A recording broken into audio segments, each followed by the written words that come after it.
జ్ఞానం వల్ల ముక్తి. జ్ఞానం అంటే వైరాగ్యం వల్ల జ్ఞానం. వైరాగ్యం లేనివాడికి జ్ఞానం కలగదు. జ్ఞానం లేనివాడికి ముక్తి లేదు. ముక్తి లేకపోతే భారతీయుడికి పర్పసే లేదు, బంధనం. ఇవన్నీ అంటాం. కానీ మన పెద్దలు చాలా ప్రాధాన్యత ఇచ్చినది పూర్వరంగం, ఈ ఆధ్యాత్మికత ఉత్తర రంగం. ఇది సెకండ్ థ్రెషోల్డ్. ఫస్ట్ థ్రెషోల్డ్ ఏంటంటే ధర్మం. ఈ ధర్మం అనే దాని గురించి వాంగ్మయం అంతా మాట్లాడుతుంది. భారతం, భాగవతం కేవలం ధర్మం కోసమే ఒక జరిగిన చరిత్ర యథాతథంగా చూపిస్తూ అందులో ఉన్న పాత్రలను, వాళ్ళ అంతరంగంలో వాళ్ళ మన ప్రవృత్తిని కూడా జాగ్రత్తగా ట్రాన్స్పరెంట్గా చూపించడానికి మహాభారతం రాశారు. అందుకని అది ధర్మం యొక్క చరిత్ర. రామాయణంలో కూడా ధర్మం యొక్క చరిత్ర ప్రజలకి చెప్పడానికి ఆవశ్యకత ఉన్న సమాజం కాదు అది. ప్రజలు బహుళంగా ధర్మంలోనే ఉన్నారు.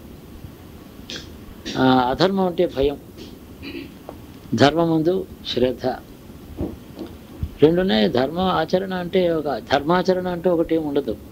అధర్మం లేకుండా జీవించడం ధర్మం ప్రధానం. ధర్మం అనేటప్పుడు ఏదో పరీక్ష వచ్చినప్పుడు ధర్మానికి పరీక్ష వస్తుంది. విశ్వామిత్రుడు, హరిశ్చంద్రుడు ఉన్నాడు. హరిశ్చంద్రుడు విశ్వామిత్రుడు పరీక్ష చేశాడు. సత్యవాక్ కోసమనే కాదు, అతనిలో ధార్మికమైన శ్రద్ధ క్షాత్రంలో ఎంతవరకు వ్యాపించింది అని పరీక్ష. అక్కడ క్షత్రియుడే కదా, శత్రువుల మీద యుద్ధం చేయగలడు కదా, ధర్మ విషయంలో కూడా అంత పరాక్రమంగా అంత స్ట్రాంగ్గా ఉండగలడా అని పరీక్ష. లేకపోతే అసలు అసత్యం ఆడాల్సిన పని లేదు. నేను ఇప్పుడు సత్యంలోనే ఉండొచ్చు, రాజుకేం కష్టం అసత్యం ఎందుకు ఆడతాడు? నాకైతే రోజు అనేక పనులు ఉంటాయి, అసత్యం మీద నేను బతుకుతాను. కానీ హరిశ్చంద్రుడికి ఏం కర్మ, వాడు రాజు. అసత్యం ఆడతాడా లేదా? అసత్యం ఎందుకు ఆడాలి? అసలు ఇంతవరకు అసత్యం చెప్పలేదు. కానీ ఇదేమిటంటే పరిస్థితులు, రాజు పరాక్రమవంతుడు కాబట్టి ఆ పరాక్రమం పరీక్షా సమయంలో కూడా సత్య విషయంలో ఉంటుందా? ఒకవేళ అక్కడ ఏమిటంటే తను వాగ్దానం చేశాడా ఇస్తానని, ఆ వాగ్దానం వేరు, ఆ ధనం కావాలంటే ఇస్తానన్న మాట వేరు, రాజ్యం వేరు. రాజ్యంలోనే ధనం ఉంది, రాజ్యం ఇచ్చేసేటప్పటికి అందులోనే ఉంది ఆ ధనం. రాజ్యం లేకపోతే నేను ధనం ఎక్కడి నుంచి ఇస్తాను అనుకున్నావు నువ్వు అని అడగకుండా ఆ వాగ్దానం అతడు ఎలా తీసుకున్నాడో అలాగే తాను బైండింగ్గా ఉండడం తేడా ఉంది. తెలిసింది కదా. నాకు ధనం అడిగాడు, ఇస్తానన్నాడు, తర్వాత రాజ్యం ఇచ్చాడు, వెళ్ళిపోయాడు. రాజ్యం ఇచ్చినప్పుడు రాజ్యంలోనే నేను ఇంతకుముందు ఇస్తానన్న ధనం ఉంది కదా అనకుండా ఆ ప్రామిస్ వేరు, ఇది వేరు అని అంటే అలాగే వాగ్దానం తీసుకున్నవాడు ఎలా భావించాడో అలాగే తాను బైండ్ అవ్వడం ఒక ధర్మం. తప్పించుకోవడం, నేను నీకేం బాకీ లేనంటే వదిలేస్తానన్నాడు. అది ఆ విషయంలో కూడా క్షత్రియుడిగా ఉండడం, అది భారతీయ ధర్మం. దానిగా ధర్మం అనేటటువంటి థ్రెషోల్డ్ దాటితేనే మనుషుడికి. అక్కడ ఏం జరిగింది ఏంటంటే ధర్మం పరీక్షకు గురైంది, అగ్ని పరీక్షకు గురైంది ధర్మరాజు కానీ వాళ్ళందరూ కూడా. అయినా వాళ్ళ ధర్మంలో వాళ్ళు ఉత్తీర్ణులైనారు. మనకి ధర్మ విషయంలో పరీక్ష లేదు. ఉన్నది ఏమిటంటే ఈ కాలంలో మన ధర్మాన్ని పరీక్ష చేసేవాడు ఎవడున్నాడు చెప్పండి? కానీ అధర్మానికి వెళ్ళే మార్గాలు, అవసరాలు, ఆవశ్యకత, కంపల్షన్స్ అనేకం ఉంటాయి మన జీవితంలో. కంపల్షన్స్ లేకుండానే అధర్మమే ప్రవృత్తిగా కలిగిన వాళ్ళు మరికొందరు ఉన్నారు. ఇప్పుడు 3 వర్గాలు అయినారు కదా. ధర్మానికి పరీక్ష లేదు ఇప్పుడు. అధర్మం, కంపల్షన్స్, హెల్ప్లెస్నెస్, దానివల్ల అధర్మంలోకి వెళ్ళవచ్చు. కంపల్షన్స్ లేకుండానే అధర్మంలో జీవించేవారు కొందరు. ఈ 3 వర్గాలు వచ్చాయి. కాబట్టి ఇటువంటి యుగంలో జ్ఞానమోక్షములను కోరే వారికి ధార్మికమైన జీవన ప్రవృత్తి ఎట్లా ఉండాలి, ఏం చేస్తారు, వచ్చే పనిష్మెంట్సా, లేకపోతే చేసిన అధర్మానికి అది అడ్డం వస్తుందా, అది జ్ఞానానికి ఇది అడ్డం వస్తుందా, ఇలాంటి కదా సమస్యలు. వీటికి సమాధానం ఒకటే చెప్పారు పెద్దలు. జీవితంలో సర్వాపరాధములను క్షమించమని భగవంతుని వేడుకోవడం, జ్ఞానం మాత్రం అడగడం. ఇంకేదైనా జ్ఞానం అడిగే నాడు నువ్వు అధర్మం చేశావని భగవంతుడు అంటాడు, అలా చెప్పడం లేదు. అనేక అజ్ఞానాది ప్రలోభాల వల్ల అనేక మంది చేసిన అనేక కర్మలను క్షయం చేశాడు ఈశ్వరుడు. ఈశ్వరుని యొక్క దాకా వెళ్ళిన తర్వాత ఏదో ఏనుగు మొసలి కథ ఉంది. వాళ్ళు శాపగ్రస్తులు, పాపం చేతనే కష్టపడ్డారు. అయినా ఆర్తితో ప్రార్థించినప్పుడు వచ్చి రక్షించాడు. ఇద్దరికి మొసలికి విముక్తి వచ్చింది. అది గంధర్వుడు ఎక్కడో వాడి లోకాన్ని వాడు పోయాడు. తప్పు చేసినవాడు, ఇప్పుడు తప్పు చేస్తున్నవాడు, క్రూరంగా ఒక ఏనుగుని హింసిస్తున్న వాడు కూడా, వాడు పూర్వకర్మ చేతి పని చేస్తున్నా ఇప్పటి కర్మకి శిక్ష లేకుండా వాడికి ఊర్ధ్వలోకం వచ్చింది. అలాగే ఏనుగుకి విముక్తినిచ్చాడు. కాబట్టి భగవంతుడి యొక్క స్వభావం మీద ఆధారపడి కలిలో జీవులు ముక్తిని జ్ఞానాన్ని కోరుకోవడానికి సమర్థులవుతున్నారు. ఇది కలి యొక్క ప్రభావం. కలిలో అంటే కలి ప్రభావంలో ఎంత అధర్మం ఉన్నదో అంత గుర్తింపు సామాన్య ధార్మికుడికి కూడా ఉంది. సామాన్యమైన ఒక ధర్మంలో ఉండే సామాన్యుడికి వాళ్ళని పెద్ద గొప్పగా ఎవరు చూడలేదు. ధర్మానికి పరీక్షకిలో గురి అయి నిలబడ్డవాడు ఎవడో వాడిని ఉత్తముడిగా పరీక్ష ఉన్న కాలం. అంటే సామాన్యుని ధర్మం అందరూ ఉన్నారు, అధర్మంలో సామాన్యం ఎవడు వెళ్ళటమే లేదు. అధర్మమే రూల్ చేస్తున్న యుగంలో అధర్మం ఆచరించిన వాడు కానీ, ఆచరించి విచారించిన వాడు కానీ, విచారించినప్పుడు ముక్తిని అడిగి ఈశ్వరుని వేడుకున్నవాడు కానీ అతడే ఉత్తమ మానవుడిగా ఈ యుగంలో ఉన్నాడు.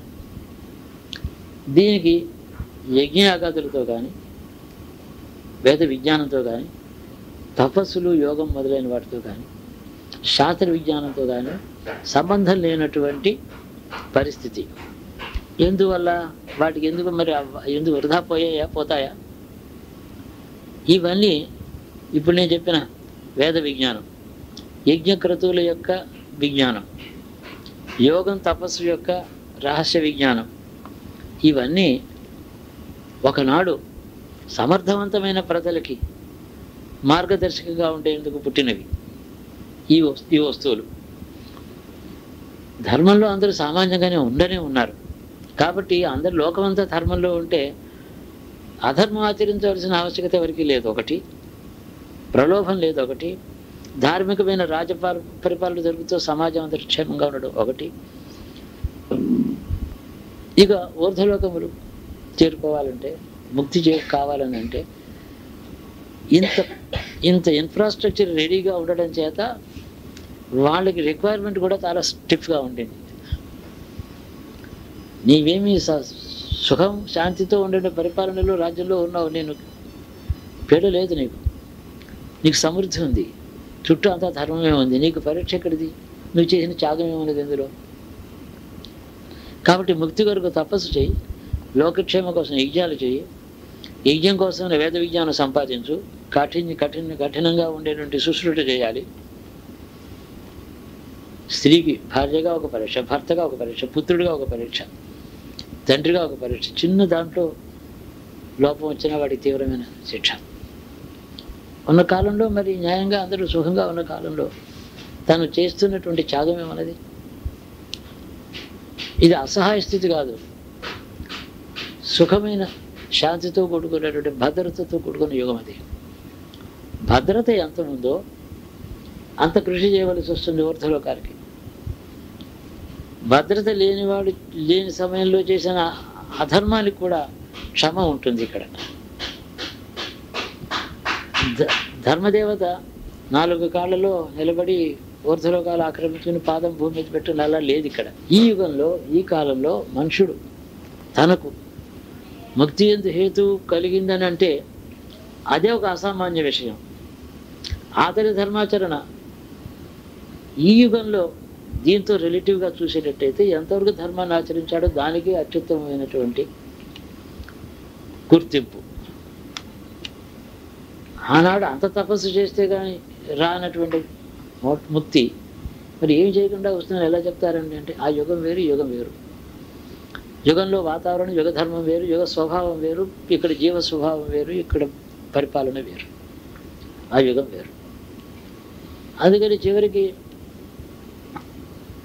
స్వర్గం కావాలి కోరవచ్చు. చాలామంది స్వర్గానికే వెళ్ళేవారు. పురాణంలో అక్కడక్కడ చెప్తారు, ఏదో యముడు ఎవరో వెళ్ళి అంతా ఎక్కడ ఖాళీగా ఉంది, నరకం ఎక్కడ ఎవరు రావటం లేదు, నేను నిరుద్యోగిగా ఉన్నాను అని అందరూ స్వర్గానికి వెళుతున్నారు, లేకపోతే ముక్తిని కోరి జీవన్ముక్తులు అవుతున్నారు. పాపమే లేదు కదా, నేను ఎందుకు ఉండాలని యముడు అడిగితే, అలా కాదు, భవిష్యత్తు యుగాలు వస్తాయి, నీకే ఎక్కువ పని ఉంటుంది, స్వర్గానికి ట్రాఫిక్ తగ్గిపోతుంది అని చెప్పి ఆయనకి ఏదో ఇన్సూరెన్స్ బ్రహ్మదేవుడు చెప్పినట్టు ఇలాంటి పురాణ. ఏం వాడికి నిరుద్యోగం అయితే వాడికి జీతం ముట్టడం లేదా, వాడికి ఏం రోగం లేదు, ఏం కష్టం వాడికి అసలు అంటే మన వాళ్ళ దృష్టితో చూస్తారు. ఈ రోజుల్లో నాకు పోస్టింగ్ ఇచ్చారు కానీ ఏం పవర్స్ లేవు, ఏం లేదండి, అసలు పనే లేదు అంటారే, ఈ దృష్టితో చూడడం అన్నమాట.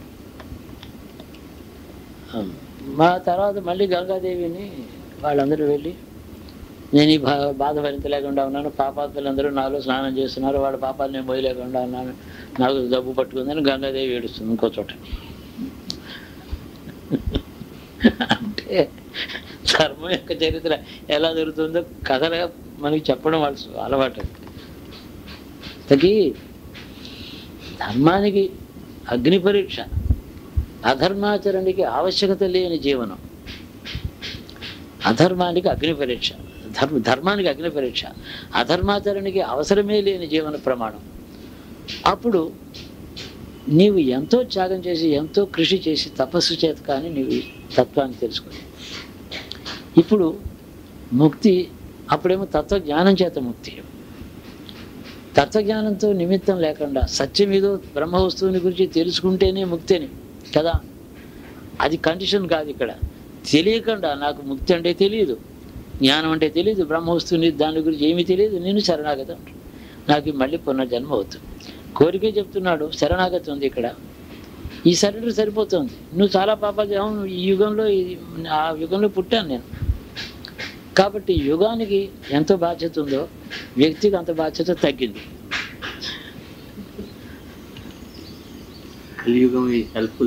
ఇది అంటే దీని సారాంశం చెప్తున్నాను, పురాణం యొక్క సారాంశం ఇది. మన దోషాలన్నిటికీ యుగ పురుషుడు తీసుకున్నాడు బాధ్యత. ఇది మనకి అడ్వాంటేజ్. మనమే రాముడి కాలంలో పుట్టి ఉంటే అరణ్యాల్లో 150 సంవత్సరములు నిరాహారంగా ఒంటికాల మీద తపస్సు చేస్తే రావాల్సిన జ్ఞానం ఇది. అల్పజీవనం, అల్పబుద్ధి, అల్ప తపస్సు, అల్పపుణ్యం, అనల్పమైన కోరిక, అది కలి. పురాణం యొక్క సారాంశం బాగా జలిస్తే కొన్ని విషయాలు తెలుస్తాయి. అందువలన ఇక అది కూడా అక్కర్లేదు. తపస్సు, ఏం తపస్సు చేస్తావు, నా వల్ల నాకు తపస్సు తెలియదు, నాకు యోగం తెలియదు, నాకు వేదం చదువుకోలేదు, ఇవన్నీ మామూలుగా తన డిస్క్వాలిఫికేషన్స్ అన్నీ బాగా ముందర డిస్ట్రాస్ అక్కడ పూర్తిగా పెట్టేసుకో. ఎక్కడ క్వాలిఫికేషన్ ఉందంటే అయితే ఆ పని చేయ అంటాడేమో అని ఇవన్నీ చెప్పారు. కానీ నాకు ముక్తిని, ఈ విధమైనటువంటి ప్రార్థన చేస్తున్న వాడికి కూడా వాడికి పరీక్ష లేదు. మరి దేనివల్ల నీకు ముక్తి కావాలి? కోరుతున్నాను కాబట్టి. నేను ఎప్పుడూ ఆ మాట చెప్పడంలో అర్థం అది, కోరిన వాడికి ముక్తి లభిస్తుందని చెప్పడం. కోరిన వాడికి వెంటనే కోరితే సరిపోయే ముక్తి కాదు. ఆ యుగాల్లో కోరా కాబట్టి ఇప్పుడు ఎంత విచారణ చెయ్యి, తపస్సు చేయి, త్యాగం చేయి. త్యాగే నీకైనా అమృతత్వ మానసు అని ఆ త్యాగానికి ఆ కాలంలో అర్థం చాలా కష్టమైనటువంటి. తపస్సులు చేస్తే స్వర్గం వస్తుంది, స్వర్గం కూడా నీళ్ళతో వదిలిపెట్టారు. స్వర్గం కోరుకునే ఆసక్తులు ఉన్నారు, మామూలు పుణ్యాత్ములు ఉన్నారు, తపస్సులు లేవు, వాళ్ళు యజ్ఞాలు చేయలేరు, దానాలు చేయలేరు, పేదవాడు ఉన్నాడు. అలాంటి వారందరికీ కూడా నా తపస్సు స్వర్గాన్ని ఇచ్చును కాక అని వదిలిపెట్టడం. తాను స్వర్గం అక్కర్లేదు, తను సృష్టి అంతా వ్యాపించిన తత్వం ఏదో తెలుసుకొని ఆనందంలో తాను ఉండడం, తన వల్ల లోకానికి ఎలాంటి ఉపయోగం కలుగుతుందో అది అడగగానే వాళ్ళకి ఇవ్వడం, అది ఆ త్యాగం. నా దగ్గర 100 రూపాయలే ఉంటే నేను 100 రూపాయలు ఎవరికైనా ఇవ్వడం త్యాగం నేను చెప్పుకోవచ్చు. నోషనల్గా 100 ఉన్నా 100 ఇచ్చాను, త్యాగం చేశాను. కోటి ఉన్నప్పుడు ఇవ్వండి చూద్దాం. కాబట్టి నన్ను మీతో పోల్చుకోవడం, మీ కోటి ఉండి ఆయన కోటి ఇచ్చాడా, నేను 100 ఉంటే 100 ఇచ్చాను. నీ 100 ఉంది కాబట్టి ఇచ్చావు, నువ్వు నీ దగ్గర 10,000 ఉంటే కూడా ఇచ్చి ఉండేవాడే కాదు. ఇవన్నీ కూడా ధర్మాచరణలో మనుషుడికి పరీక్షా సమయాలు మన దేశం ఇప్పుడు మనకి లేవు. ఏ ధర్మకార్యానికైనా సంపూర్ణమైన ఫలం. చేయని ధర్మానికి శిక్ష లేకపోవడం కలియుగం, చేసిన అధర్మానికి మాత్రమే శిక్ష. ఈ బాగా గుర్తుపెట్టుకోండి. ఎంత అల్పమైనటువంటి స్వల్పమైనటువంటి పుణ్యం చేసినా దానికి ఫలం. చేయగలిగుండి చేయనటువంటి ధర్మానికి శిక్ష లేదు, ఆ కాలంలో శిక్ష ఉంది. అంతస్తుకి తగిన శక్తికి తగినంత ధర్మం చేయకపోతే కూడా శిక్ష. నేను చేయండి ధర్మమే కదా, అధర్మం ఏం చేయలేదు కదా, లేదైనా శిక్ష. అంతేకాక ఈ కాలంలో చేయని ధర్మానికి శిక్ష లేకపోగా చేసిన అధర్మానికి కూడా పశ్చాత్తాపంతోనే క్షాళనం. పశ్చాత్తాపం ఎప్పుడు? ఇక ముందు ఆ పని మళ్ళీ ఈ జన్మలో ఉత్తర జన్మలో కూడా మళ్ళీ ఆ పని చేయడు. ఎందుకు చేయడు? జ్ఞానం కలిగింది. జ్ఞానం అంటే ఏమిటి? వైరాగ్యం కలిగింది. కాబట్టి తిరిగి మళ్ళీ అధర్మంలో ప్రవేశించేటువంటి సంకల్పం, తిరిగి మళ్ళీ అధర్మంలో ప్రవేశించే సంకల్పం లేకపోతే చాలన్నమాట. Once for all he has reformed himself. So all is పూర్వకృత కర్మ, అన్ని జన్మలు పాపాలు పుణ్యం అన్నీ కూడా వెనక్కి వెళ్ళిపోయి తాను ముందుకు వచ్చేసాడు. జ్ఞానం కోరుకున్న వాడికి పూర్వకర్మ ముందు ఉండదు, వెనక్కి తగ్గుతుంది. చిత్తశుద్ధి లేకుండా జ్ఞానం మోక్షం ఏదో అందరూ అడగమంటున్నారు అడుగుదాం అన్నవాడికి కర్మ ముందు ఉంటుంది. అంటే ఎంత తీవ్రంగా కోరుతున్నాడో అంత కర్మ వెనక్కి వెళ్ళిపోయింది. ఎంత తీవ్రత లేకుండా జ్ఞానాన్ని కోరుతున్నాడో అంత కర్మ ప్రపోర్షనేట్గా ముందుంది. తీవ్రంగా కోరిన వాడికి కర్మ అటురాదు, వెనక్కి తిరిగి మనం వదిలేస్తుంది. మనం ఇతన్ని ఏం చేయలేం. ఇతడు అడుగుతున్నది భగవంతుని అడుగుతున్నాడు. ఈశ్వర సన్నిధి అప్పుడే తనలో కల్పించుకున్నాడు. ఈశ్వర సన్నిధిలో నేనేం చేయగలను, నేను కర్మను కదా. నియామకుడిని ఆశ్రయించాడు, ముక్తిని అడుగుతున్నాడు. ఇతడి కర్మ అయినటువంటి నేను వెనక్కి తగలవలసింది. ఇది కర్మ యొక్క స్వరూపం. అంటే యుగ ధర్మాన్ని బట్టి కాలంలో ఎంత తేడా ఉంది, ఇటువంటి యుగంలో ఎంత సూత్రం ఒకటి అయినప్పటికీ అన్వయించడంలో మామూలు సూత్రం ఏంటంటే అధర్మానికి శిక్ష, ధర్మానికి రివార్డు. జ్ఞానం చేత ముక్తి, వైరాగ్యం చేత జ్ఞానము. ఈ రూల్స్ అవి అప్పుడు ఇలాగే ఉన్నాయి. కానీ వర్కింగ్లో ఎలా తేడా ఉంది చెప్తున్నాను నేను. వర్కింగ్లో తేడా ఉంది. ఇప్పుడు మనం చేసేటువంటి ఈ అల్ప తపస్సే, ఈ స్వల్ప పుణ్యమే సమర్థినిచ్చేటటువంటిది. ఏం చేతంటే ఇది కూడా లేని యుగంలో ఉన్నారు కాబట్టి సమాజంలో. ఈ విధంగా చూసేటట్టయితే మొత్తం భూమి మీద ఉండే అనేక దేశాలు, అనేక మతాలు, నాగరికతల చరిత్రలో భారతదేశం ఇంత భ్రష్టంగా అయిపోయింది అని మనం దుఃఖపడుతున్నప్పటికీ కూడా భారతదేశంలో ఉండే నీతి ధర్మం ఉందే, దాంట్లో ఉండే అధర్మం కంటే దీని ఉండే ధర్మానికి గుర్తింపు, ధర్మం మీద శ్రద్ధ ఉండేవారి మనస్సుల్లో ఏ దేశం ఇంచేతంటే ఆ దేశాలలో ధర్మమందు శ్రద్ధ ఉండేవాడు తన చుట్టూ ఉండే వాతావరణంలో చూసే అధర్మం, అజ్ఞానం అంత ఎక్కువ ఉంది. ఇక్కడ దారిద్ర్యం ఉన్నా ఇంకా శాంతిగా ప్రజలు ఉండడం, ఆ ప్రజలే వెళ్ళి దేవుడి గుడిలో ₹1 వేయడం, ఒక పేదవాడికి ₹1 ఇవ్వడం ఉన్నటువంటి ఈ దేశంలో దీనికి గుర్తింపు ఉంది. ఈ గుర్తింపు పేరే కలిలో కలి స్వభావం.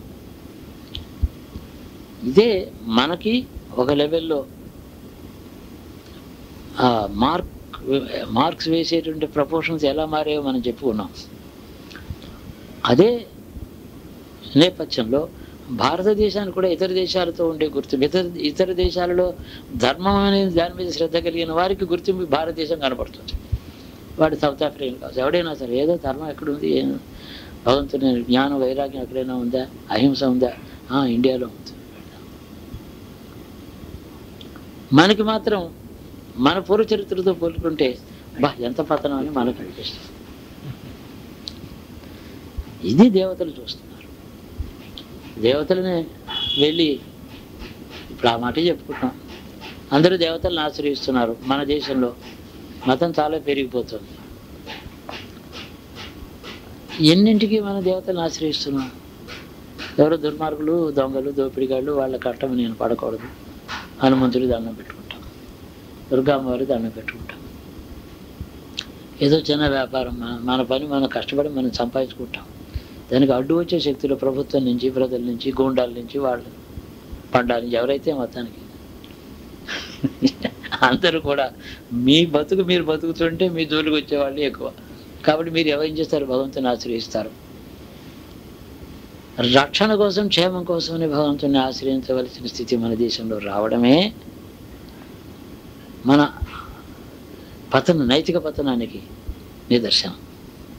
దేశంలో, ప్రభుత్వంలో, ప్రజలలో నైతిక పతనం వల్ల సామాన్యుడు తన జీవనంలో క్షేమం కోసమే దేవతలను ఆశ్రయించవలసి వస్తుంది. నైతిక జీవనంతో నిమిత్తం లేకుండా అందరికీ సమానమైన హక్కులు, క్షేమం, సుఖం, శాంతి, భద్రత ఉంటే అక్కడ మతానికి అవసరం కనపట్టలేదు. అక్కడ దేవుణ్ణి ప్రార్థించవలసింది కవచాలను, స్తోత్రాలు, సహస్రనామాలతో అవసరం లేకుండా వాళ్ళు జీవిస్తున్నారు, సుఖంగా ఉన్నారు. మన దేశంలో మతం, దేవతలు ఎందుకు అసలు అంటే దారిద్ర్యంతో బాధపడుతున్నారు, దేవతలను ఆశ్రయిస్తారు. గూండాలు తిరుగుతున్నారు, క్షేమం కోసమే దేవతలను ఆశ్రయిస్తారు. కరువు కాటకాలు వచ్చే మళ్ళీ దేవతలను ఆశ్రయిస్తారు. ప్రయాణంలో క్షేమం లేదు, దేవతల్ని తలుచుకుంటూ పడుకుంటారు. ఇవన్నీ కూడా ఏ మనుషుడు తనకి తానై ఆర్గనైజ్ చేసుకోగలిగిన సమర్థత ఉన్న దేశాలతో పోల్చుకుంటే, అలాగే మనం కూడా చేసుకుంటే మనకి ఈ మతం కోసం క్షేమం కోసం పరిగెత్తే పని లేదు. మనకి నాగరికతలో వెనకబడ్డాం, ధర్మాల్లో ముందుకు వెళ్ళాం. ఇంకా పాత ధర్మాల వల్ల ఇంకా అని ఇతర దేశాల కంటే ఉన్నత స్థానంలోనే ఉన్నాం. ఎందుకంటే ధర్మం దేశం అంటూ ఒక వస్తువుగా లేక, కొందరు వ్యక్తులలో ధర్మం, కొందరు వ్యక్తులు అధర్మం, కొందరు పాపం చేస్తున్నారు, కొందరు పుణ్యం చేస్తున్నారు, కొందరు జ్ఞానులు, కొందరు విరాగులు ఉన్నారు, కొందరు పీడిస్తున్నారు. ప్రజలు వర్గాలుగా విభాగం అయిపోయింది దేశం. భారతదేశంలో నేడు ఉండేటువంటి పరిస్థితి అంతా కూడా కలి ప్రభావం ధర్మ క్షేత్రం మీద ఎలా ఉంటుందో భారతదేశం చెప్తుంది. అక్కడ ఉండే ధర్మానికి గ్లాని అనే మాట అక్కడ పొసగదు. ఏ ధర్మానికి గ్లాని కలిగింది? కలి ప్రభావం భారతదేశంలో అంటున్నారు. ఇంగ్లాండ్ మీద ఎలా ఉంది, లేకపోతే జర్మనీ మీద ఎలా ఉంది, రష్యా మీద ఎలా ఉంది అంటే కలి ప్రభావం అక్కడ ఏమిటంటే ఆవశ్యకత ఉన్నా లేకపోయినా హింసాత్మకమైనటువంటి శక్తులు విచ్చలుడిగా తిరుగుతున్నాయి. అక్కడ వాళ్ళు ఆశ్రయించింది లౌకికమైనటువంటి విధానాలనే కానీ దేవతల్ని కాదు. రక్షణ కోసం ఎవరిని ఆశ్రయించారు? లక్షలాది ప్రజలను చంపుతుంటే ఇదో జారే ఉన్నాడు రష్యాలో, అతని కుటుంబాన్ని నాశనం చేయడానికి అందరూ అప్పుడే యజ్ఞాలు క్రతువులు చేయలేదు. అతను కొన్ని చర్చలు ప్రార్థన చేయించలేదు. తనకి ఆత్మరక్షణలో సేననే పట్టుకున్నాడు, సేన ఏమో తిరుగుబాటు చేసింది, చచ్చిపోయాడు. ఇరాక్, ఇరాన్, మీరు ఏదైనా చూడండి, అన్ని దేశాల్లో కూడా లౌకికమైనటువంటి దుఃఖాలకి లౌకికమైన పరిష్కారం వాళ్ళు చూసుకుంటున్నారు. అందువల్ల లౌకికవాదంలో అంటే సామ్యవాదం ఇట్లాంటి వాటింట్లో మన దేశం కంటే సుఖశాంతులు వాళ్ళ దగ్గర ఉన్నాయి. కానీ కలి ప్రభావం ఎలా ఉందంటే వాళ్ళలో క్రౌర్యం, ఉత్తమమైన వాల్యూస్ ఏమి కనపడవు. ఇక్కడ మన దేశంలో సాంప్రదాయ సిద్ధమైన ధర్మం ఉండి దానికి గ్లాని తూట్లు పడుతోంది. ఈ ప్రజలు ఈ అధర్మాన్ని ఎదుర్కోవడానికి లౌకికమైనటువంటి ప్రజ్ఞతో పరిష్కారం చేయక ధర్మం వైపు పెడుతున్నారు. నేనే ఉన్నాను, యజ్ఞాలు చేస్తున్నాను. ఎందుకు చేస్తున్నాను? నేనైనా ఉద్యమం అంటే నా వెనకాల 10 మంది పౌరులు రావటం లేదు, కాబట్టి నేను యజ్ఞమే చదివి ఇంతకన్నా ఏం చేస్తాను నేను? లేకపోతే నేను ఒక నాయకుడిని కావాల్సింది. మీరు లేవండి అంటే నా వెనకాల 10,000 మంది రావాల్సింది. ప్రజలు ఆ చైతన్యం లేదు. ఎవరికి మట్టుకు అల్పమైన, స్వల్పమైన, చిన్న పరిధిలో స్వార్థంతో జీవిస్తున్నారు. కానీ కలి ప్రభావం మౌలికమైన విలువల మీద వాటి స్థానం వాటికి ఉంది. ప్రజల్లో వాటిని అనుసరించి వెళుతున్న వాడు ఉన్నారు. ఇలాంటి స్థితిలో ఎన్నాళ్ళు పెద్దలు ఆచరించినటువంటి ధార్మికమైన మార్గం వల్ల వాళ్ళ తపస్సుల వల్ల కానీ, యుగంలో మనకి అనేక ఎగ్జంప్షన్స్ ఉండడం వల్ల ఎగ్జంప్షన్స్ ఉంటాయి. మనకి ఈ జ్ఞానం అనేది, ముక్తి అనేది సౌలభ్యంతో ఏర్పాటైంది. మనకి ఇంత సులభమైన వస్తువు కాదు ఇది. ఒకనాడు, ఒక యుగం, ఒక ప్రజలు కానే కాదు, నీటికే మనకి ఇది వీలవుతుంది. మరొకటి ఏమిటంటే సుఖజీవనం, ధార్మికమైనటువంటి ప్రజాప్రభుత్వం, ధార్మికమైన ప్రభువులు అంతా చక్కగా పాడి పంట ఋతువులు, దేశంలో ధర్మం బాగా ఉన్నప్పుడు వైరాగ్యానికి హేతువు లేదు.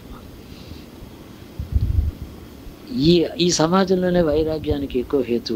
ఆ వైరాగ్యం జెనెటిక్గా మన రక్తంలో ఎక్కడో అందరి దగ్గర ఉండడం చేత ఈ పరిధిలో, ఈ ఉన్న పరిస్థితుల్లో ఈ ప్రపంచంలో మనం బతకలేం, వెళ్ళిపోవాలి అంటే మనకి సబ్కాన్షియస్గా ఈ లాజిక్ మనకి మనసులో లేదు. ఈ సమాజంలో బతకలేం కాబట్టి ముక్తిగా అలా అడగటం లేదు మనం. కానీ మనకి ఈ ముక్తిని కోరడానికి హేతువు దూరంగా మన సమాజ పరిస్థితుల్లో ఉంది.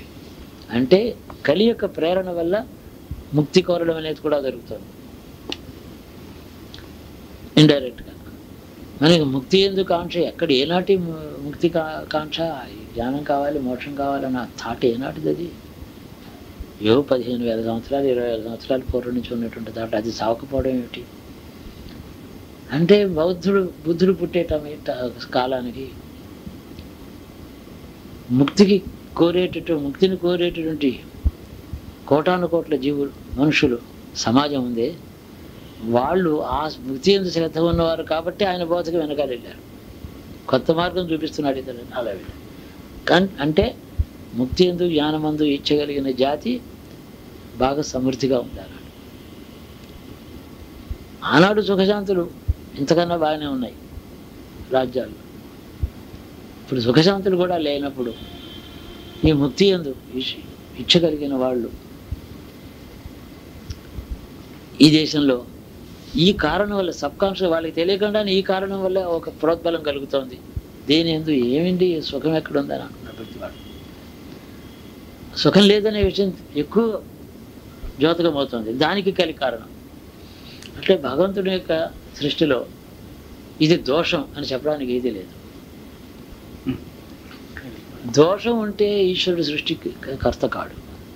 కలి దోషం అన్నాం అనుకోండి, కలి ధర్మగ్లాని అన్నాం అనుకోండి, కలి ఎందుకు సృష్టించాడు మరి? దానికి ఏమిటంటే సౌలభ్యంతో జీవులు ముక్తి పొందడానికి కావలసినటువంటి పరిస్థితులు, వైరాగ్యానికి హేతు అయినటువంటి కష్టపరంపర, అసమర్థత, లోభత్వం, దానివల్ల మనుషులుగా శత్రువులై పీడించుకొని కష్టపడుతూ ఉండడం. పూర్వం కష్టం అంటే ఉప్పెన రావాలి, దేశం కొట్టుకుపోవాలి, పెద్ద కరువు కాటకాలు రావాలి, అతివర్షం, అనావృష్టి, క్రూర మృగాల వల్ల చావు, ఇవే కష్టాలని అనుకునేవారు. ఇప్పుడు క్రూర మృగాలు లేవు, ఉప్పెనుడును అగ్నిపర్వతాలు లేవు, అన్నిటికీ సరిపడ్డంత దుష్టులైన మనుషులు ఉన్నారు. ఈ దుష్ట స్వభావం అనేటువంటి మనుష్యత్వం ఉన్నదే అదే వైరాగ్యానికి హేతు అవుతుంది చాలా మందిలో. వినోబా భావే ఒక చోట రాసుకున్న డైరీలో, ఆయన హ్యాండ్ రైటింగ్తో ఉన్నది నేను చూశాను. భగవద్గీత మీద జైల్లోకి వచ్చిన ఏదో వ్యాఖ్యానం రాశాడు. ఆయన రాసిన మ్యాన్స్క్రిప్ట్ తీసి చూశాను నేను. ఓ పెద్దవాడు, చాలా పెద్ద లీడర్ ఆయన ఇంకా బతుకున్న కాలంలో ఇంకా రాశాడు. ది వరల్డ్ ఈజ్ ఈవిల్, ఇంగ్లీష్లో రాశాడు. The world is evil and this country cannot face evil with any human effort.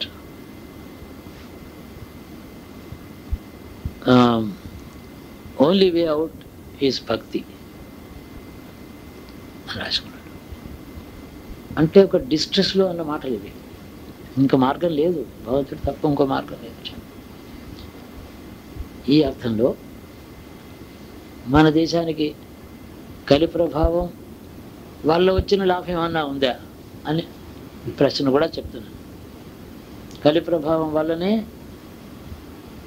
సరే 50 ఏళ్ళు 60 ఏళ్ళు 70 ఏళ్ళు అనేక రాజకీయ సిద్ధాంతాలు, కమ్యూనిజము, సోషలిజం, ఏదో రిఫార్మ్స్, ప్లానింగ్, అవి ఇవన్నీ ఏదో ఎడుస్తాం, అన్నీ చేస్తాం. ఇవన్నీ ఎందుకు పనికిరావని 3 తరాలు తెలుస్తుంది. అనతికాలంలో ఇంకా 10 ఏళ్ళకి ఇవన్నీ ఉపయోగం లేదు. మన కష్టాలు మన దగ్గరే ఉంటాయి, సిద్ధాంతాలు వచ్చిపోయినాయి, పార్టీలు వచ్చాయి, ఇవన్నీ తెలుసు. అప్పుడు ఏం చేస్తారు మనుషుల్లో వార్ధక్యం చేత కానీ, లేకపోతే అసహనం సహించే శక్తి లేక కానీ, స్వభావం చేత వైరాగ్య ప్రవృత్తి ఉన్నవారు కానీ ఈశ్వరుని చేరుతున్నారు. ఈ వెళ్ళేవారు ఉన్నారే, వారి వెనకాల వదిలిపెట్టిన తరాల్లో కూడా అదే స్వభావం జ్యోతకం అవుతుంది. అది లేని వారు ప్రజల్లో ధర్మం కోసమని, ఒక ధర్మం మళ్ళీ పునఃప్రతిష్ఠ కావాలనే దీక్షతో రంగంలోకి దిగేటువంటి తరం ఒకటి ఉంటుంది. ధనం కోసం కాదు, రాజకీయాల్లో బలం కోసం కాదు, ఆధ్యాత్మికత కానే కాదు, జ్ఞానమోక్షాలు కాదు, ఈశ్వరారాధన విషయం కాదు, ధర్మ సంస్థాపన లోకంలో కావాలి. ఇది మనుషులకే చేసుకోవాలి. మనుషులే అపకారం చేశారు ప్రపంచంలో కానీ ఈ దేశంలో కానీ.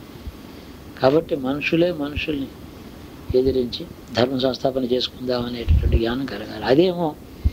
అదే కలియుగంలో మళ్ళీ ఒక నూతన యుగారంభం. అంటే సరే, ఇవన్నీ కూడా ఈ సిద్ధాంతాల మీద ఆధారపడగా ప్రజలు కర్తవ్య నిష్ఠులై ధర్మ సంస్థాపన కోసం వెళ్ళాలి. ఎప్పుడు ధర్మ సంస్థాపన బాగా ఉంటుందో, సుఖజీవనం ఎప్పుడైతే ఉంటుందో, ఆనాడు జ్ఞానమోక్షములు ఈశ్వరుని చేరుకోవడం ఇంకా కష్టం అవుతుంది. అదన్నమాట. ఈ రెండు ఈక్వేషన్, ఈ బరువు, ఈ ప్యాన్ బరువు అయితే అది పైకి తేలుతుంది, అది బరువు అయితే ఇది పైకి తేలుతుంది. ధర్మం అనేటటువంటిది పూర్వరంగము జ్ఞానమోక్షాలకు. ధర్మం యొక్క పరిమాణం, డెప్త్, స్ట్రెంగ్త్ ఇదంతా కాలం నిర్ణయిస్తుంది. కాలం అంటే యుగం అంటే ప్రజలు అందరూ కలిసి అనుసరిస్తుంది. దానికి ఇవన్నీ కూడా ఇంటర్ రిలేటెడే, కానీ దేనికైతే ఇండిపెండెంట్గా లేవు అని నా ఉద్దేశం. ఇవన్నీ కలిపి ఈశ్వరుని యొక్క కాలస్వరూపం. ఇవన్నీ కలిపితేనే కాలస్వరూపం. నేనే కాలం అని ఆయన భగవంతుడు అనడానికి కారణం ఏంటంటే నాలోనే జరుగుతున్నాను. ధర్మ సంస్థాపనాయ, ధర్మగ్లాని ఇలాంటి మాటలు వాడారు. సంస్థాపనకి నేను పుడతాను అనడమే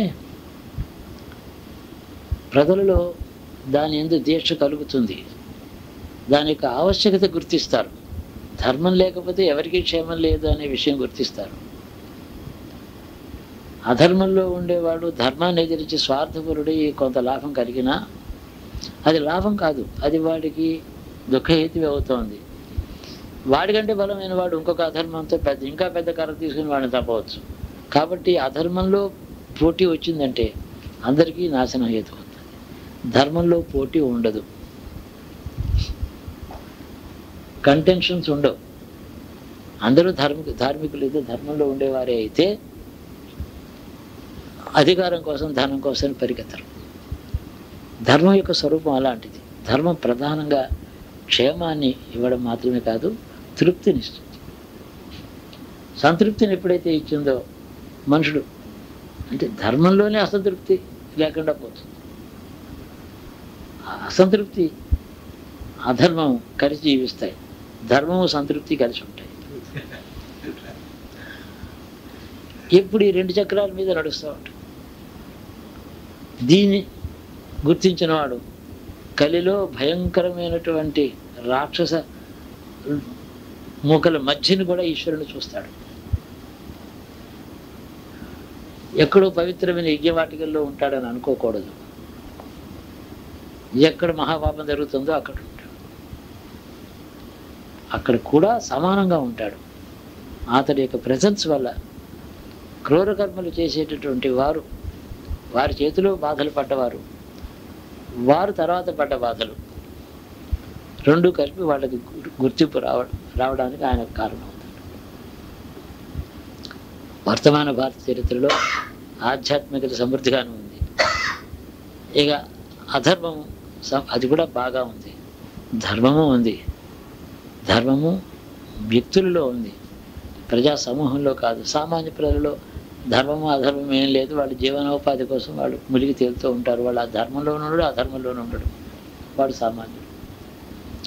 ఇది మన చరిత్ర. మనకు బాగా అవగాహన కావాల్సింది ఏమిటంటే, ఒక విధమైన అడ్వాంటేజ్లో ఉన్నాం. భగవంతుడు అనుగ్రహించేంత పూర్వజన్మల నుంచి మనకు వచ్చిన సంస్కారం అనేక బహుశా కోరికలు ఏవో అనేక జన్మలు తీరిపోయి ఉంటాయి. అందువల్ల ధార్మికమైన ప్రవృత్తి సంతృప్తి ఇప్పుడు నాలో వచ్చాయి కదా, ఇది నాకు పరిణామ దశ. ఇక నన్ను గురించి నేను ఆలోచించింది ఏమీ లేదు. నేను ధర్మానికి కానీ సమాజానికి కానీ నేను ఏమన్నా కించిత్ చేయగలుగుతానో అది చేయడం. అది మనకి మిగిలిన ధర్మం. ఆధ్యాత్మిక మార్గంలో వెళ్ళిన వాటికి మిగిలిన ధర్మం ఒకటే. తాను పుణ్యం చేసుకోవడం కాదు, తాను తపస్సు చేసుకోవడం కూడా కాదు. వైరాగ్యం వచ్చిన తర్వాత దేని ఎందు వెళ్ళిపోతారు, ఎక్కడికి వెళ్ళాలి అక్కడ వెళ్తారు. తనకి మిగిలిపోయినటువంటి ఒకానొక ధర్మం ఏమన్నా ఉంటే అది లోకక్షేమం. నాకు ఎంత శాంతి కలిగింది ఇప్పుడు, నాకు వైరాగ్యం కలిగిన తర్వాత. నన్నేం బాధించటం లేదు, పీడించటం లేదు. ధనం ఉన్నా వ్యయమైపోతూ ఉన్నా, లాభం ఉన్నా రాకపోయినా ఏమీ కూడా నన్ను బాధించటం లేదు. ఇట్టి స్థితి అందరికీ రావాలి కదా, వాళ్ళకి ఎలా వస్తుంది, ఇది ఏం చేయగలిగింది? ఆ ప్రశ్న లోపల ఆ కోరిక ఉంది, అదే మహాధర్మం. యజ్ఞమంత ఫలం ఈశ్వరుడు ఇవ్వగలిగింది. ఏదైనా మీరు కడుపు నుండి ఆనందించండి, అయ్యో పేదవాళ్ళకి లేదని చెప్పి వాళ్ళకి ఏదో అన్నం పెట్టిస్తున్నారు. అలాగే అంతకన్నా అతి విలువైనటువంటి గొప్ప విలువైనటువంటి ఇన్కంపేరబుల్ అచీవ్మెంట్ ఏంటంటే సంతృప్తి, శాంతి కోరడం, భగవంతుడి దగ్గర వెళ్ళాలనే కోరిక కలగడం. చాలు నాకు ఇది అని కోరిక కలిగింది. ఇంత మహోన్నతమైన శాంతి నాకు కలిగి ఇది ఇతరులకు ఎలా కలగాలి అనేటువంటి ప్రశ్న. ఆ ఒక్క ధర్మమే మిగిలి ఉంటుంది, మీకు ఏ ధర్మం లేదు. సమృద్ధిగా ఉన్నవాడు లేనివాడికి అన్నం పెట్టినట్టే ఆ డైరెక్షన్లోనే ఇది అత్యున్నతమైనటువంటి మహోన్నతమైనటువంటి సంకల్పం. అట్టివారి సంకల్పం పేరే ఈశ్వరుని యొక్క ప్రజెన్స్ సృష్టిలో. అధర్మం మధ్యన కూడా ఆయన ఉన్నాడని ఇందాక చెప్పానే. కొందరు ఉంటారు మహాత్ములు, వాళ్ళ సంకల్పంలో ఇది అధర్మం, ఇది పోవాలని అనుకుంటారు, అన్యాయంగా కాకూడదు, అందరూ క్షేమంగా ఉండాలని కోరుతారు. వాళ్ళు జీవన్ముక్తులు కాబట్టి వారి కోరిక స్వార్థంతో లేదు కాబట్టి వారి సంకల్పం లోకానికి పనికొస్తుంది. ఒక పక్కన కొంత స్వార్థం కలిగి నా యోగక్షేమాలు నేను చూసుకుంటూ లోకానికి ఏదో చేస్తానని అనుకునేవాడికి సంకల్పంలో శక్తి అంత ఉండదు. అది చాలా స్వల్పమైన ఫలం వాడికి ఇష్టం. మళ్ళీ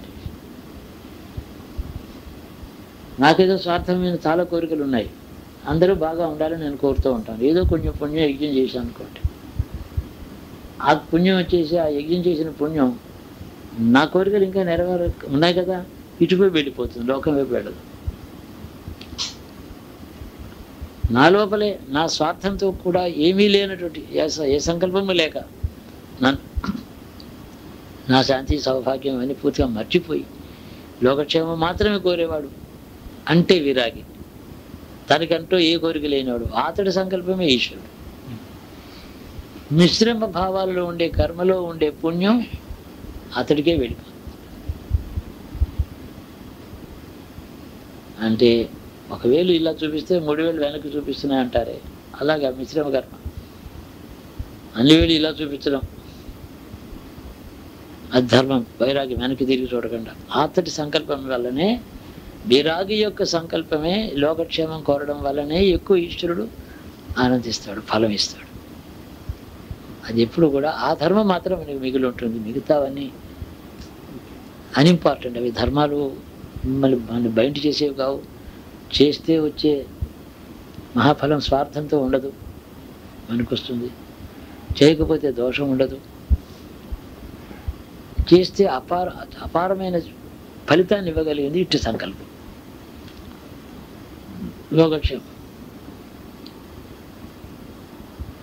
ఈ యుగంలో కలిలో ఎవరైతే లోకక్షేమం కోరుతారో అతడే గొప్ప సత్రయాగం చేస్తున్నటువంటి, ఆ యుగంలో గొప్ప సత్రయాగం 12 సంవత్సరాలు సత్రయాగం చేశాను లోకక్షేమం కోసం. అంతటి ఫలం ఈ యుగంలో ఇక్కడ వీళ్ళు ఇవ్వగలరు. నిస్వార్థంగా తనకన్నా సంపూర్ణమైన విరాగి తన జ్ఞానమోక్షాన్ని మాత్రం కోరుతూ ఈశ్వరుని చేరడం కోసమే అలా ఎదురు చూస్తూ ఉన్నవాడు. అతడి యొక్క లోకక్షేమ కాంక్ష గొప్పది. ఆ ధర్మం మాత్రమే అతనికి మిగిలి ఉంటుంది. ఏ ధర్మాలు అతనికి ఇంక లేవు. ఇది కలిలో సారాంశం అని నా భావం. చాలా ఆలోచించాను, ధ్యానం చేశాను, భగవంతుని అడిగాను, గురువుని అడిగాను. నాకు అవగాహన అయిన విషయం ఇది. ఇందులో విప్రతిపత్తి లేదు, ఇందులో ఎక్కడ లూప్ హోల్స్ లేవు. ఈ ధర్మం ఈ థియరీలో ప్రతి సిద్ధాంతం చెప్పాడు లూప్ హోల్స్ ఎక్కడ ఉన్నాయో చూసుకోవాలి, అవి లేవు ఇక్కడ. ముందు తాను వైరాగ్యమేవా అభయం అని చెప్పి అందులో పెద్ద వైరాగ్యంలోనే అభయం ఉందని అంటారు. బాగానే నాకు వచ్చినటువంటి శాంతి లోకంలో అనేక మందికి కావాలి అని కోరడం చేత వాళ్ళ యొక్క చిట్ట చివరి స్థితిని తాను కోరుతున్నాడు. దానికి పూర్వరంగమైన ధర్మ ఆసక్తి వాళ్ళలో సహజంగానే దీనివల్ల పుడుతుంది. ధర్మాన్ని ప్రచారం చేయడం కంటే తనలో కలిగినటువంటి జ్ఞాన వైరాగ్యముల వల్ల వచ్చిన శాంతిని ఇతరులకి సంక్రమించాలి, వాళ్ళకు రావాలని కోరడం చేత దానికి పూర్వరంగమైన ధర్మ ప్రతిష్ట వాళ్ళలో అప్పుడు వస్తుంది. ధర్మాన్ని ప్రచారం చేయడం కంటే ఇది గొప్పది. నీకు నిజమైన వైరాగ్యం, నీకు సంతృప్తి కలిగింది కాబట్టి ఆ స్థితిని ఇతరులు కోరుకో. ధర్మ ప్రచారం చేస్తే వినరు. ధర్మం ముందు శ్రద్ధ ఉన్న వాళ్ళే వచ్చి ధర్మ ఉపన్యాసం వింటారు, కానీ వాళ్ళు కాదు అది ఉపకారం. అవసరమైంది వాళ్ళు రాని వాళ్ళకి.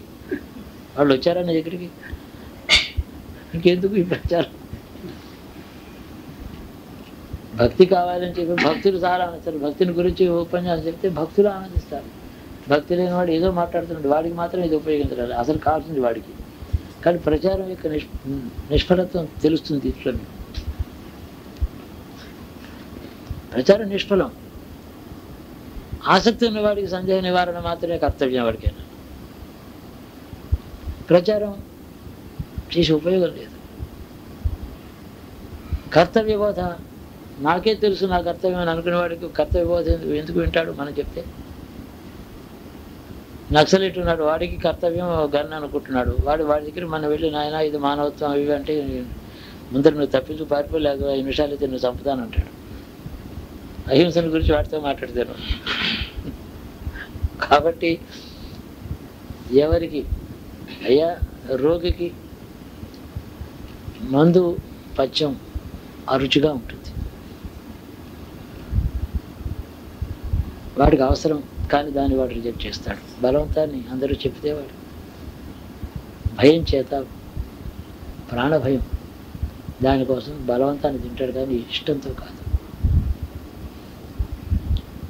ప్రచారం వల్ల ఉపయోగం లేదు మనకి. ప్రచార సాధన కాదు. ఇప్పుడు దేశంలో, భారతదేశంలో జరుగుతున్న ప్రచారం ఎక్కువ, ఆచరణ తక్కువ. ఆచరణ ఎవరికి ఉందో, అసలు అలాంటి ఉత్తమ జీవులు ఎవరైనా ఉంటే వాళ్ళు కోరే దేశక్షేమానికి భగవంతుడు రెస్పాన్స్ ఇస్తాడు. భగవంతుడు తనంతట తను సాక్షిగా ఉన్నాడు. ధర్మాత్మను ఇప్పుడు ఇందాక చెప్పాం కదా, విశ్లేషణలు కలిలో కూడా ఆయన ఫలితం చూడనే ఉంది. ఆయన ఈశ్వరునికి సంకల్పం అంతకన్నా బలవంతి కాదు. ఈశ్వరునికి సొంత సంకల్పం వ్యక్తుల విషయంలో ఉండదు.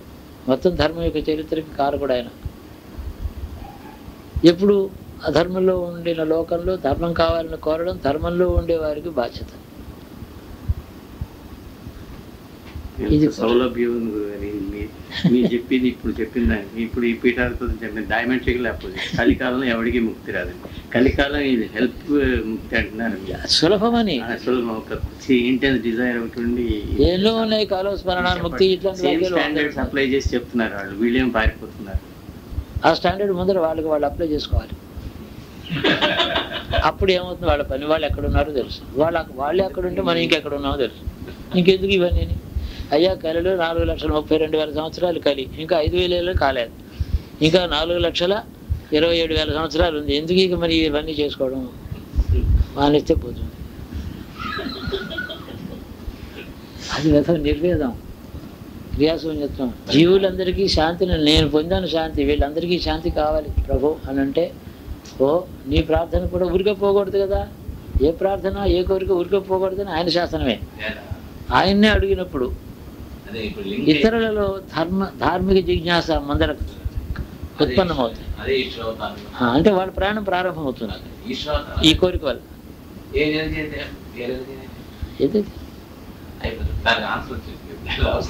ఇదొక ఈశ్వరుని యొక్క డివైన్ గవర్నమెంట్ అంటాను నేను దీన్ని. అందులో డిఫాల్టే లేదు. అన్నీ everything has its own place.